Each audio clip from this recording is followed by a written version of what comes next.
విశాఖపట్నం మధురవాడ చంద్రంపాలెంలో ద్రోణం రాజు సత్యనారాయణ గారి కళ్యాణ మండపం ఆవరణలో గల ద్రోణం రాజు విగ్రహానికి నేడు జిల్లా 7వ వార్డు వైఎస్ఆర్ కాంగ్రెస్ పార్టీ ఆధ్వర్యంలో పూలమాలలు వేసి ఘనంగా నివాళులు అర్పించడం జరిగింది.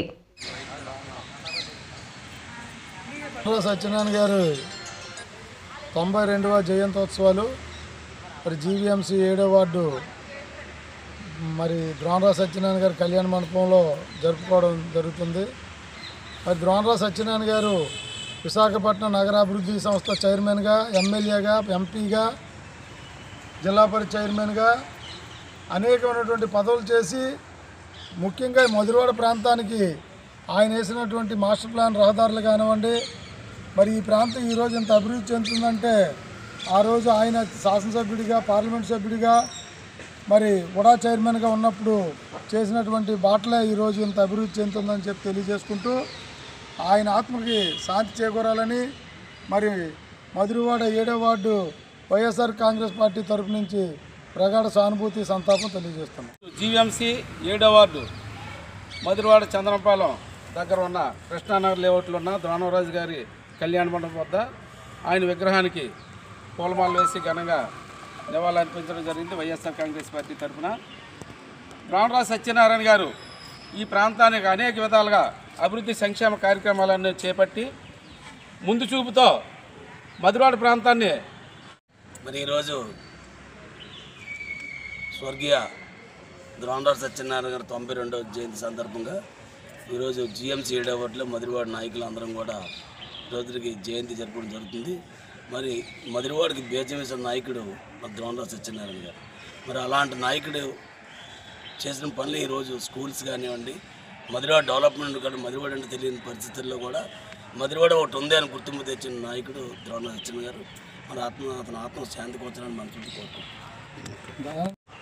అందులో ముఖ్యంగా జిల్లా పరిషత్ హై స్కూల్ కానీ, ఆ రోజు ఇక్కడ మధురవాడ ప్రాంతంలో బ్యాంకులు ఎక్కడా లేకపోతే గ్రామీణ బ్యాంకును తీసుకురావడం కానీ, అలాగే ఎండాడ క్వారీ సంబంధించి కానీ అనేకమైన కార్యక్రమాలు, అలాగే అభివృద్ధికి అయితే రోడ్లు, కాలువలు, అలాగే విద్యుత్తు అన్నీ కూడా ద్రోణరాజు సత్యనారాయణ హయాంలో మధురవాడ ప్రాంతానికి ప్రప్రథమంగా అభివృద్ధి చేయడం జరిగింది. అలాంటి నాయకుడు మన మధ్యలో లేకపోవడం చాలా బాధాకరం. ఆయన్ని స్మరించుకుంటూ ఆయన జయంతి కార్యక్రమాన్ని ఘనంగా జరుపుకోవడం జరిగింది. చంద్రబాబు పూర్తిగా చంద్రముఖిగా మారిపోయారు. ఇసుక మాఫియా, లిక్కర్ మాఫియా ఇలా మాఫియాలు చేస్తున్నారని వైఎస్ జగన్ అన్నారు. ఉమ్మడి అనంతపురం జిల్లా నేతలతో వైఎస్ఆర్సీపీ కేంద్ర కార్యాలయంలో వైఎస్ జగన్ భేటీ అయ్యారు.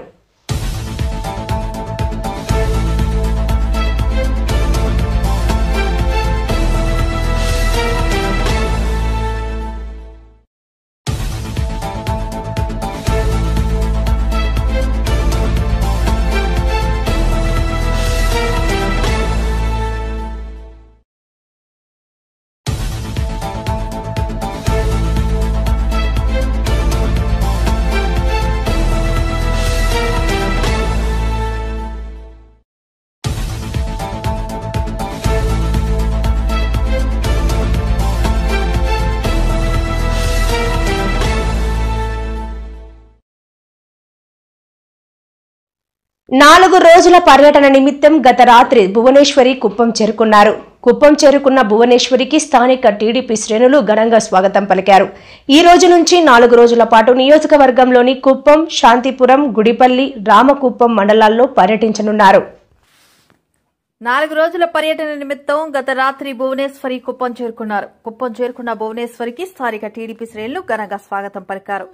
ఈ రోజు నుంచి 4 రోజుల పాటు నియోజకవర్గంలోని కుప్పం, శాంతిపురం, గుడిపల్లి, రామకుప్పం మండలాల్లో పర్యటించనున్నారు. ప్రతి మండలంలో భువనేశ్వరి పర్యటన షెడ్యూల్ ఇప్పటికే ఖరారైంది. ఈ రోజు ఉదయం తాను బస చేసిన కుప్పం పిఎస్ మెడికల్ కాలేజ్ వద్ద ప్రజల నుంచి వినతి పత్రాలను భువనమ్మ స్వీకరించారు. అనంతరం శాంతిపురంలోని కడపల్లిలో సొంత ఇల్లు నిర్మాణం జరుగుతుంది. ఈ క్రమంలో అక్కడికి చేరుకున్న సీఎం సతీమణి ఇంటి నిర్మాణ పనులను పరిశీలించారు. ఏంటో చెప్పగలరా? చెప్పండి. ఉన్నటువంటి striking qualities. The same, you mean to say the same qualities? Yes ma'am. Striking qualities, okay. Chandrababu Naidu garu chala serious person. ఆయన అట్లా సీరియస్గా, I mean to say he's super focused. Okay, ఆ సూపర్ ఫోకస్ అనేది చాలా తక్కువ మందిలో ఉంటుంది. And and Lokesh is a very grounded, Chandrababu Naidu గారి కొడుకని కానీ సీఎం గారి కొడుకని కానీ అది ఉండదు. అతను కూడా అతని మీద అతనికి ఆ నమ్మకం. అతను ఎప్పుడు అంటాడు, నేను అంటాను, I would like to be known as Lokesh mother, not Chandrababu Naidu son. So అతను కూడా అదే అంటాడు, I like to shine out as Lokesh and I want to give back to the society. And the most main thing నా ఫ్యామిలీలో is we're all very grounded. I mean to say grounded in sense మాకు we're down to earth. ఇప్పుడే చెప్పాను, డబ్బులు వస్తాయి వెళ్తాయి, that is not important. As a family మేము ఒకటే నమ్ముతాం, that dignity, respect, what we have to get from the people. చివరి వరకు మాకు అదే మిగులుతుంది, డబ్బు కాదు మిగిలేది. డబ్బు is always secondary or tertiary. And so these are the striking features. Chandrababu Naidu garu ఎప్పుడు ప్రజల కోసం ఏం మంచి చేయాలి, ఏం చేస్తే వాళ్ళకి ఉపయోగపడుతుంది అనే ఆలోచన. అట్లానే లోకేష్ కూడా he's the same, he wants to do something for the youth. And promise చేసినట్టు 20 లక్షల ఉద్యోగాలు అంటున్నారు. సో దాని మీద he's very confident that he'll bring employment తీసుకొస్తారని ఆంధ్రప్రదేశ్కి. Thank you ma'am. I thought she asked about Lokesh. Oh, both. I thought you were asking about Lokesh and Chandrababu Naidu garu. I'm sorry, Amma. Nandamuri Taraka Ramarao garu kuda ayana the same. Ayana enta pedda actor aina, political leader aina kuda ayana eppudu hard working. మేము ఎప్పుడు ఆయన్ని పెరిగేటప్పుడు ఆయన ఎప్పుడు చూడలేదు. ఎందుకంటే మీ అందరికీ తెలుసు, ఆయన చాలా పేద కుటుంబం నుంచి పుట్టిన ఆయన. అట్లాంటి ఆయన అదే సేమ్ థింగ్, దట్ ప్రజలకి మంచి చేయాలి, పేదలకి ఏదో ఒకటి చెయ్యాలి అనే ఆలోచనతోనే ఆయన ఎప్పుడు ఉండేవారు. ఆ ఆలోచనతోనే మీ అందరికీ తెలుసు, కిలో 2 రూపాయల బియ్యం పథకం కానీ చాలా పథకాలు ఆయన పేదలకి తీసుకొచ్చారు. ఆయన చాలా చివరి వరకు ఆయన చాలా కష్టపడ్డారు, పార్టీకి కానీ సమాజానికి కానీ. అట్లానే చంద్రబాబు నాయుడు గారు కూడా ఎప్పుడు పేద ప్రజలకి, మీ అందరికీ తెలుసు, ఇన్ విజన్ 2047 ఆయన he wants to remove poverty, పేదరికం అనేది ఎక్కడ ఉండకూడదు అనేదే ఆయన ఆలోచన. ఆ ఆలోచనతో he's taking the youth, the state way forward. అమ్మ వాళ్ళిద్దరిలో the main common thing is పేదరికం, దాన్ని నిర్మూలించాలి, ప్రజలకి సేవ చేయాలని. That's the common thing between both of them. అమ్మ thank you ma'am. Thank you.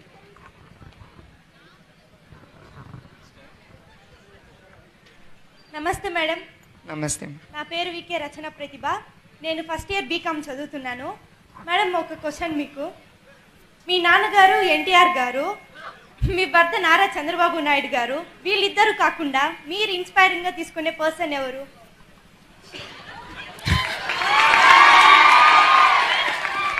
To tell the truth, నేను ఇప్పుడే చెప్పాను, కాలేజ్లో it was just fun. My life was just have fun, ఏదో చదువుకోవటం, పాస్ అవటం, ఓకే పాసింగ్ మార్క్స్ వచ్చిందా enough, అట్లా పెరిగిందాన్ని నేను. దాని తర్వాత ఆఫ్టర్ ఐ డెంట్ హ్యావ్, నాకేమీ ఒక hero or any, I mean to say ఇతనిలాగా ఈవిలాగా నేను అవ్వాలనేది నేను ఎప్పుడు అనుకోలేదు. బికాస్ ఐ వాజ్ బ్రాటప్, అంటే నేను కుటుంబంలో 2 అక్కలు, చివరికి మేమిద్దరం, మా చెల్లి నేను వెద youngest. So very non serious types మాట. 2 అక్కలు చాలా సీరియస్ టైప్స్, చదువుకోవటం అవన్నీ, అమ్మకి హెల్ప్ చేయటం అట్లా. So I got married when I was only 19 years. So 19 ఏళ్ళకే నాకు పెళ్ళి అయిపోయింది. As soon as I got married, it was Chandrababu Naidu garu. I use to see his hard work. ఇప్పుడు కూడా నేను అనుకుంటా, ఆయన చేస్తే నేను ఎందుకు చేయలేను. So he is the person I admire, not as 6 నెలలుగా ఈ ప్రభుత్వం చేస్తున్నది ప్రతిపక్షంపై కక్ష సాధింపు చర్యలు మాత్రమే. ఈవీఎంలతో గెలిచిన కూటమి నేతలు భయపడాలి. వైఎస్ జగన్ సైనికులు దేనికి భయపడరు. కూటమి ప్రభుత్వ హనీమూన్ కాలం అయిపోయింది. నీతిమాలిన రాజకీయాలు చేస్తున్న కూటమిని అందరం ఒక్కటై ఎదుర్కొంటామని మాజీ మంత్రి రోజా అన్నారు. తెలుగుదేశం పార్టీ అధికారంలోకి వచ్చిన తర్వాత ఈ 6 నెలల కాలంలో ఈ నియోజకవర్గానికి వాళ్ళు ఏం చేశారు అని అడిగితే, ఇలా వైఎస్ఆర్ కాంగ్రెస్ పార్టీకి స్ట్రాంగ్ గా ఉన్న లీడర్లు, పేద ప్రజల కోసం పనిచేసే లీడర్ల ఇంటి ముందు గుమ్మాలు కొట్టడం, వాళ్ళ పొలాలకి అడ్డంగా గోడలు కట్టడం, అలాగే వాళ్ళ మీద తప్పుడు కేసులు పెట్టి పోలీసులతో వాళ్ళని బెదిరించడం, ఇలాంటి నీతిమాలిన చర్యలు చేస్తున్నారే తప్ప వాళ్ళు ఇచ్చిన సూపర్ 6 గాని లేదా మిగతా వాగ్దానాలు గాని ఏవీ నెరవేర్చకుండా ఏ విధంగా ప్రజల్ని మోసం చేశారో ప్రజలందరికీ ఇప్పుడే అర్థమైపోయింది.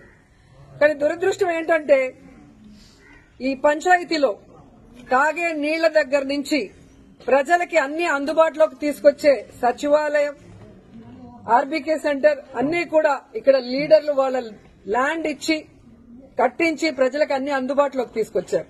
కానీ తెలుగుదేశం గతంలో 14 సంవత్సరాలు అధికారంలో ఉన్న చంద్రబాబు నాయుడు అప్పుడు ఏం చేయలేదు, ఇప్పుడు అధికారంలోకి వచ్చాక ఇప్పుడు కూడా ఏం చేయకుండా వాళ్ళు ఫెయిల్యూర్ అయిన విషయాన్ని కప్పిపుచ్చుకోవడానికి ఈ విధంగా కొంతమందిని టార్గెట్ చేసి వైఎస్ఆర్ కాంగ్రెస్ పార్టీ లీడర్ని వేధించడం, భయభ్రాంతులు చేయాలన్న ఆలోచనతో ముందుకు వెళ్తున్నారు. వాళ్ళు అర్థం చేసుకోవాల్సింది ఒక్కటే, మా నాయకుడు జగన్మోహన్ రెడ్డి గారు భయం అనేది ఆయన బ్లడ్ లో లేదు. ఆయన వెనక పనిచేస్తున్న మేమందరం కూడా జగనన్న సైనికులుగా ముందుకు వెళ్తున్నాం. ఎవరికి భయపడే పరిస్థితి లేదు. ఎందుకంటే వైఎస్ఆర్ కాంగ్రెస్ పార్టీలో మేమెవరూ తప్పు చేయలేదు. 5 ఏళ్లు కూడా ప్రజలకి మంచే చేశాం. నియోజకవర్గాలన్నీ అభివృద్ది చేశాం. ఈ రోజు మీరు మోసంతో అధికారంలోకి వచ్చారు. ఈవీఎంలు మ్యానిపులేట్ చేసి వచ్చారు. ఏ విధంగా సూపర్ 6 అంటూ ప్రజల్ని మోసం చేసి వచ్చారు. మీరు సిగ్గుపడాలి, మేము సిగ్గుపడాల్సిన అవసరం లేదు. కానీ ఈ రోజు టీడీపీ వాళ్ళని హెచ్చరిస్తున్నాం, ఇలాంటి పనికిమాలిన కార్యక్రమాలు మరొకసారి చేస్తే సహించేది లేదు. అధికారంలోకి వచ్చారు, హనీమూన్ పీరియడ్ కదా, 1 year మాకు ఇవ్వండి అంటారనే సైలెంట్ గా ఉన్నాం. కానీ రోజు రోజుకి నీతిమాలిన రాజకీయాలు మీరు ఎక్కువ చేస్తున్నారు కాబట్టి ఇక సహించేది లేదు.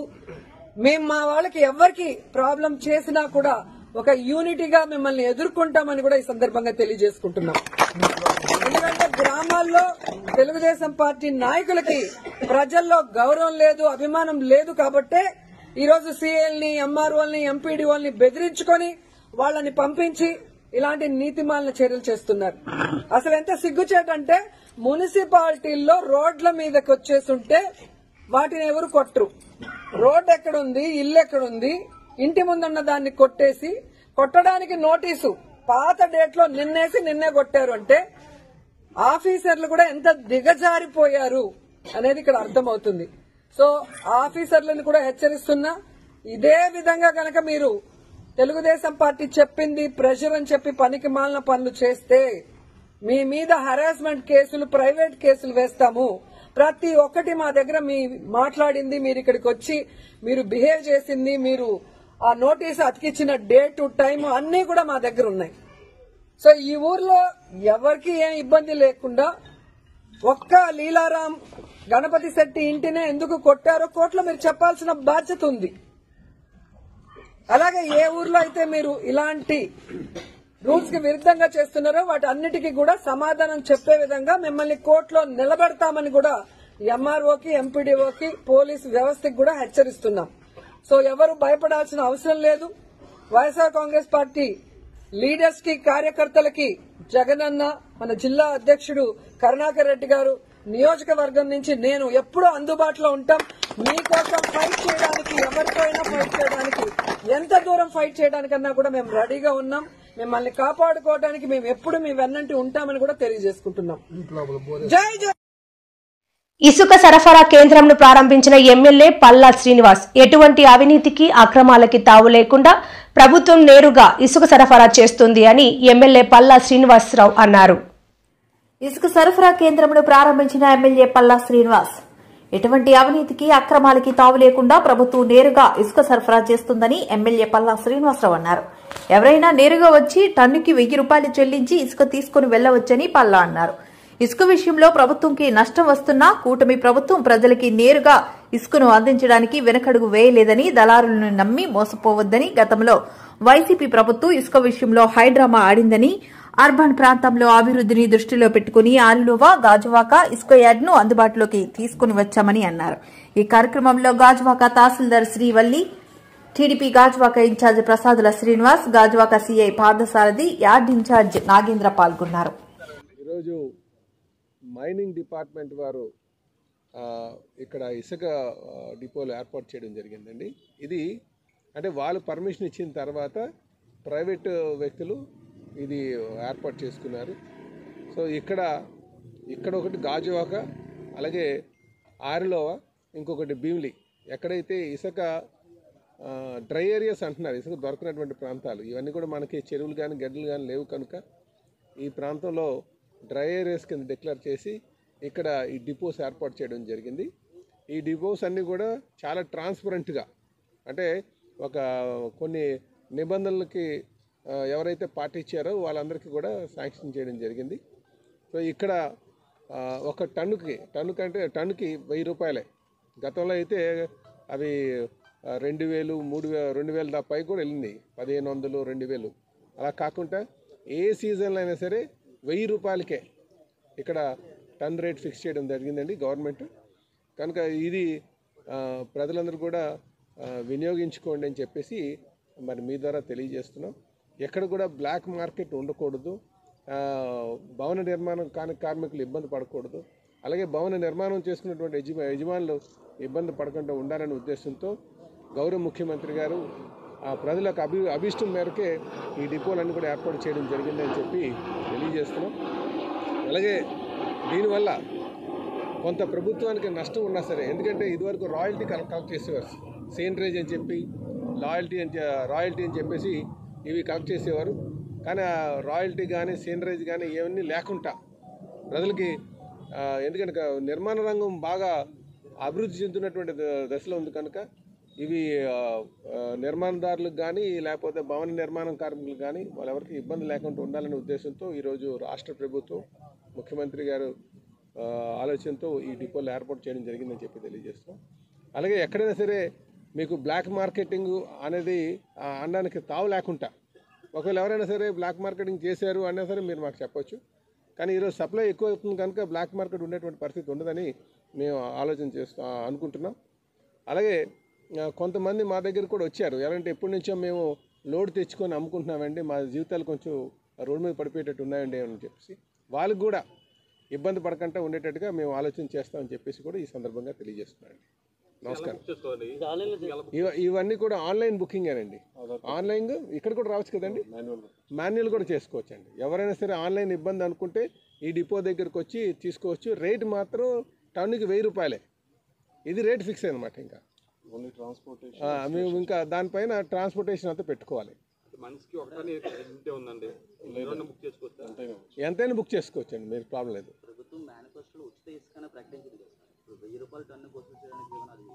అది కాదు, ఉచిత కాదు. ప్రభుత్వం సీనరేజ్ కానీ అదన్నీ లేకుండా తీసేది. గతంలో 450 రూపాయలు సీనరేజ్ ఉండేది, అవి లేకుండా చేసేసారు.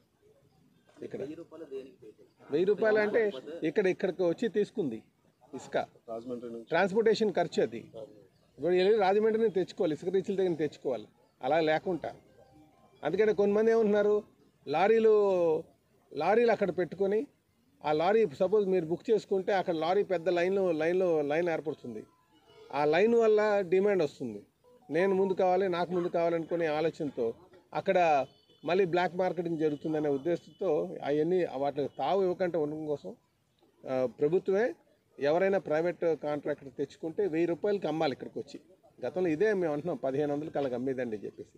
ఇప్పుడు అలా కాకుండా కేవలం 1000 రూపాయలకి ఇక్కడికి ఒక రేటు, ఆ ట్రాన్స్పోర్టేషన్ కాస్ట్ అంతా ఫిక్స్ చేసి చేయడం జరిగిందండి. ప్రభుత్వం ఎటువంటి ఆలోచన అయితే చేయట్లేదు. దాని నుంచి ఆర్థిక వనరులు కూడా వచ్చేటువంటి పరిస్థితి ఏం లేదు.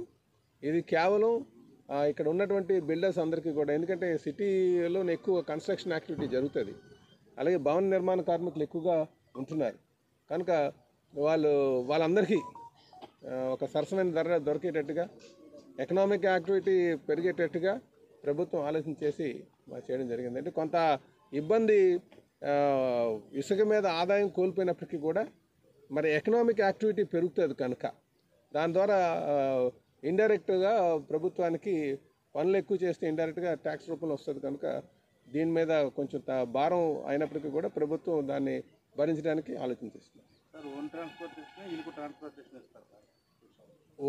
మీరు ఒకవేళ మీరు లారీ తెచ్చుకున్నారనుకోండి, మీకు తెలిసినటువంటి లారీ ఉంది, ఇక్కడికి వచ్చి టన్ను 1000 రూపాయలకి వేసుకెళ్ళడమే, లేదు వాళ్ళకంటే మళ్ళీ ఆ ట్రాన్స్పోర్టేషన్ కాస్ట్ మీరు ఇచ్చుకోవాలి, కానీ అది కూడా ఫిక్స్డే ఉంటుంది మీకు. అందుకనే మీరు ఏమైనా సరే ఒక బ్లాక్ మార్కెటింగ్ జరుగుతుందంటే మళ్ళీ మా దృష్టికి తీసుకొస్తే ఖచ్చితంగా మళ్ళీ మేము చెప్తామని చెప్పేసి, అది కూడా ట్రాన్స్పోర్టేషన్ కూడా ఆర్టీఓ వాళ్ళు కూడా ఫిక్స్ చేశారు రేటు, ఇలా కిలోమీటర్కి ఎంత అని చెప్పేసి. సో ఎంత కూడా ట్రాన్స్పరెంట్గానే ఉంటుందని చెప్పి తెలియజేస్తున్నారు. విశాఖ కెనడాలో గాజువాక యువకుడు అనుమానాస్పద మృతి. ఉన్నత చదువుల కోసం కెనడాకి వెళ్లిన విశాఖ యువకుడు హాస్టల్లో నిద్రిస్తూ అనుమానాస్పద స్థితిలో మృతి చెందిన ఫణికుమార్. శోకసంద్రంలో ఫణికుమార్ తల్లిదండ్రులు. కెనడాలో గాజువాక యువకుడు అనుమానాస్పద మృతి. ఉన్నత చదువుల కోసం కెనడాకి వెళ్లిన విశాఖ యువకుడు హాస్టల్లో నిద్రిస్తూ అనుమానాస్పద స్థితిలో మృతి చెందిన ఫణికుమార్. నిద్రలో గుండెపోటుతో యువకుడు మృతి చెందాడని తల్లిదండ్రులకి ఫోన్ చేసి చెప్పిన ఫణికుమార్ మిత్రులు. శోకసముద్రంలో ఫణికుమార్ తల్లిదండ్రులు. నమస్కారం అండి అందరికీ. నా పేరు పిల్లి నాగప్రసాద్ అండి. గాజువాక.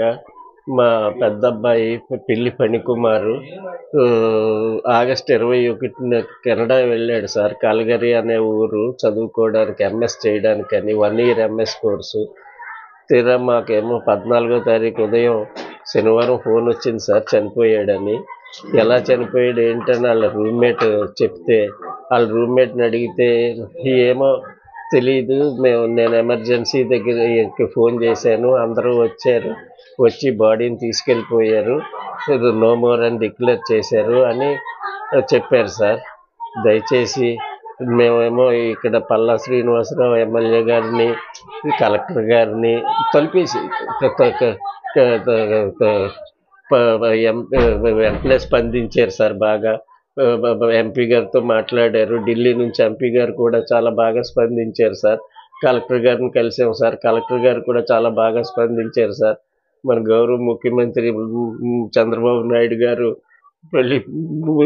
పవన్ కళ్యాణ్ గారు, లోకేష్ గారు దయచేసి అందరూ మాకు సహకరించి మా అబ్బాయి బాడీని మాకు ఇప్పించవలసిందిగా ప్రార్థిస్తున్నాను సార్. మీ పత్రికా రంగం కూడా స్పందించి మా అబ్బాయి బాడీని చాలా ఎంత వేగంగా ప్రభుత్వ సహకారంతో తీసుకొచ్చి ఏర్పాట్లు చేయమని ప్రార్థిస్తున్నాను సార్.